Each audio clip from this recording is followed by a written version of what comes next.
Assalamualaikum warahmatullahi wabarakatuh.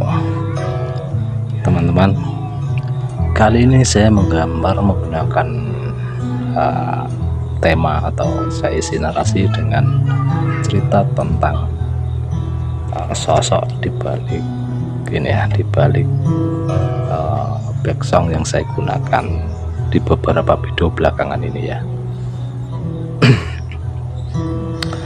Lagu ini adalah lagu yang pernah dinyanyikan oleh seorang penyanyi yang lumayan kondang ya, penyanyi yang sempat viral antara tahun 2005 sampai tahun 2011.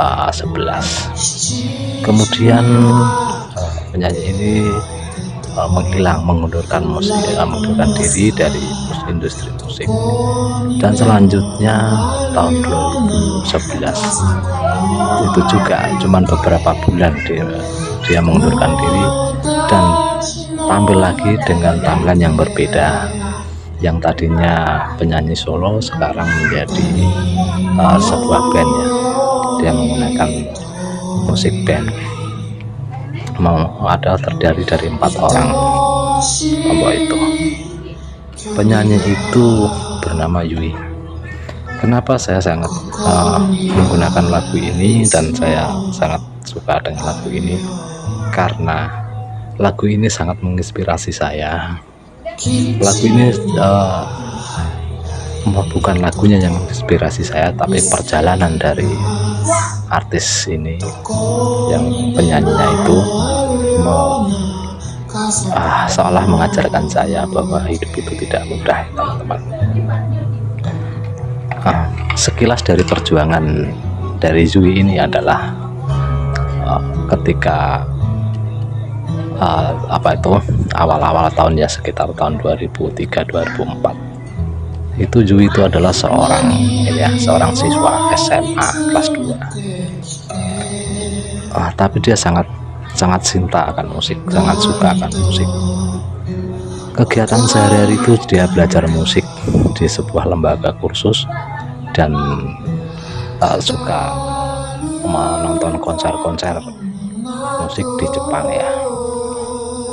Di samping itu, untuk mengisi waktu luang, Yui sering juga turun di jalanan untuk istilah kata mengamen ya. Tetapi bagi Yui, mengamen itu bukan untuk mencari uang semata, tetapi lebih ke ini ya, untuk menyalurkan hobi ya. Walaupun Yui bukan berangkat dari keluarga berada, Yui cuma tinggal bertiga dengan orang tuanya dan neneknya, sedangkan bapaknya menghilang dari waktu dia masih kecil.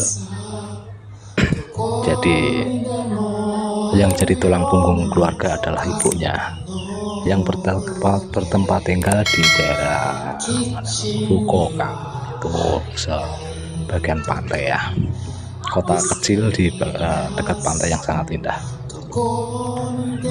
Kecil sering main ke pantai, hobinya main pantai, dan sering ikut membantu para nelayan untuk bukan menangkap ikan, tapi untuk menurunkan ikan dari kapal. Dan Yui juga rajin untuk bersosialisasi ke masyarakat, terutama kalau ada semacam, kalau orang Indonesia dibilang gotong royong atau kerja bakti gitu, teman-teman. Tetapi di usianya yang menginjak SMA, tepatnya di kelas 2 SMA, Yui mulai bimbang antara meneruskan sekolah atau ke musik, karena Yui tidak akan sanggup bila sekolah sambil bermusik, karena keterbatasan ekonomi dari keluarga. Yui juga harus bekerja paruh waktu. Dalam putusan final itu, Yui memilih untuk lebih ke industri musik daripada ke sekolah. Yui memutuskan untuk berhenti sekolah dan melanjutkan karirnya di musik. Tahun 2005 mengikuti event kayak apa ya, semacam kayak event semacam kayak akademi atau idol gitu ya. Dan ternyata di antara ribuan peserta, Yui itu terpilih jadi salah satu peserta yang lolos. Keunikan dari Yui apa? Waktu di acara puncak idol itu, peserta hanya boleh diizinkan untuk menyanyi 12 lagu karya sendiri ya. Tetapi Yui dengan bandalnya itu menyanyikan 3 buah lagu.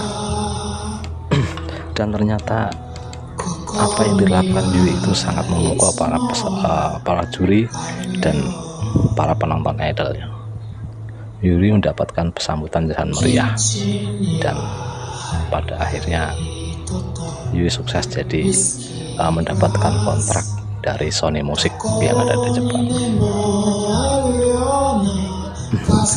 Lagu-lagu Yui yang sempat viral pada waktu itu ya, itu diantara Goodbye Dash, Cherry, dan masih banyak lagi. Teman-teman bisa juga mendengarkannya lagu-lagu Yui itu masih sekarang banyak di YouTube juga banyak, karena Yui itu penyanyi Jepang yang mendunia ya, saya bilang mendunia itu kancah kiprahnya menembus kancah dunia. Dan kurang lebih itu pesaing Yui yang dari Indonesia itu adalah Fatin Shidqia Lubis ya. Prestasinya di kancah Asia itu waktu tahun 2015 itu Yui menempati peringkat keempat se-ASEAN, sedangkan Fatkin itu menempati peringkat ke-7 di ASEAN. Dan setelah dia memutuskan untuk berhenti menjadi penyanyi solo karir di musik, beberapa bulan kemudian Yui tampil lagi di industri musik, bergabung dalam sebuah band yang bernama itu Flower. Nah, di sini Yui tampil lebih dewasa dan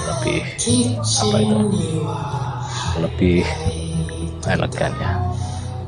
Yang menariknya itu dari Yui yang patut untuk kita contoh, untuk kita tiru. Dalam perjalanan karir yang gemilang, Yui tidak pernah menunjukkan tanda-tanda kesombongan atau kepongahan, tidak pernah menunjukkan tanda-tanda kebanggaan bahwa dia adalah sang bintang. Dalam konser-konser Yui itu tampil selalu sederhana, selalu apa adanya, tanpa balutan busana yang mewah gemerlap.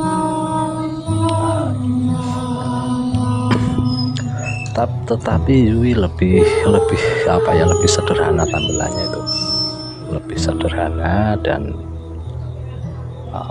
bersahaja. Yui juga tidak berhenti-hentinya dalam konsernya itu, tidak hentikan, selalu menyapa para fan, para penonton ya, dengan ucapan terima kasih yang dalam bahasa Jepang itu diucapkan dengan arigato gozaimasu.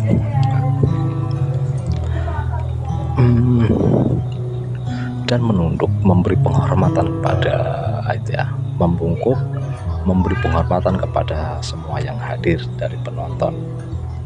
Itu adalah ciri khas dari Yui. Rasa terima kasihnya itu sangat besar, tanpa penggemar dia tidak ada apa-apanya, itu sangat dia sadari. Dan bentuk lain dari kesadaran Yui yang patut kita contoh adalah Yui adalah seorang bintang, seorang penyanyi yang viral pada waktu itu. Tetapi Yui masih melakukan konser pinggir jalan atau ngamen.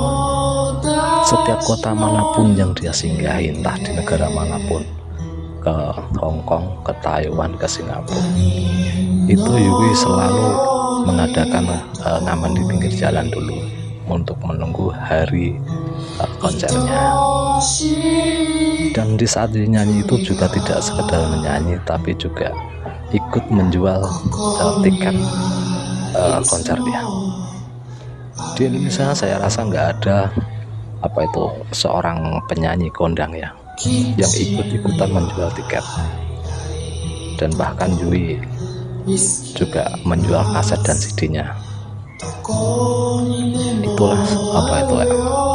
Itulah karisma seorang Yui yang patut dicontoh.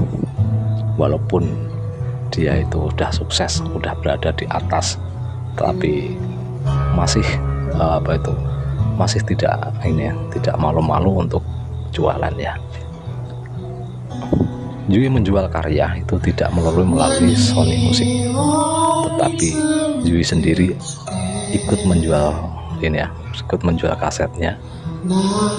Jadi dengan label Sony Music itu, Yui mengambil beberapa kaset dari toko kaset dan kemudian dijual kembali oleh Yui. Walaupun Yui sendiri yang menjual kasetnya itu masih di bawah label Sony Music. Itulah yang membuat Sony Music itu kesengsem dengan Yui, semakin memperpanjang kontraknya. Dari Yui ketika bersolo karir sampai ketika Yui tampil sebagai anggota band Flower yang didirikannya sendiri.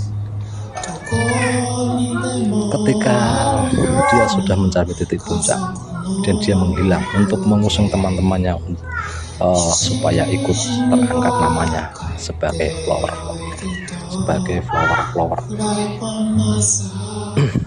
Saya rasa itu masih banyak lagi yang tidak mungkin saya bisa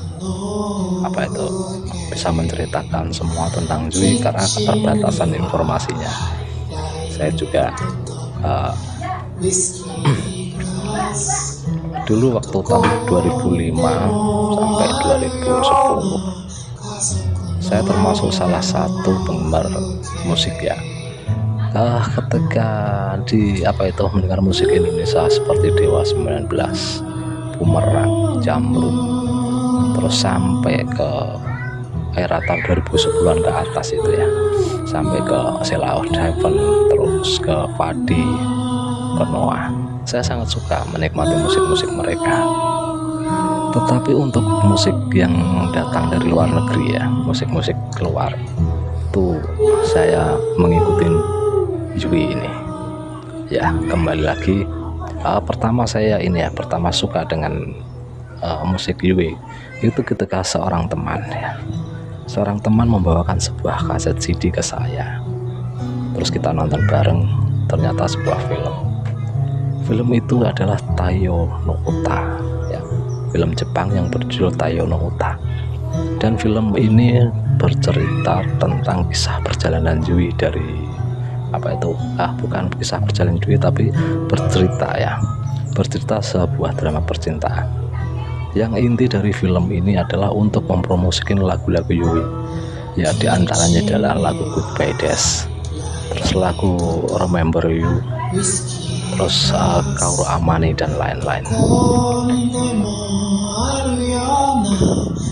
Dari nonton film itu dan ternyata lagunya enak juga didengar. Terus saya berusaha untuk mencari tahu. Pada waktu itu mungkin belum banyak ini ya, untuk internet ya, belum banyak orang yang tahu internet, termasuk saya. Sangat sulit kita untuk mengakses internet itu karena keterbatasan ya teman-teman. Tetapi ya sekali waktu kita main ke warnet ya. Ke warnet kita download lagu-lagu yang kita suka. Terus kita masukkan ke kartu memori waktu itu ya, ke kartu memori, terus kita masukkan ke HP. Lagu-lagu yang sering saya download itu adalah lagu-lagu dari Yui dari masih solo karir sampai Yui menjadi sampai Yui menjadi sebuah band yang bernama Flower itu.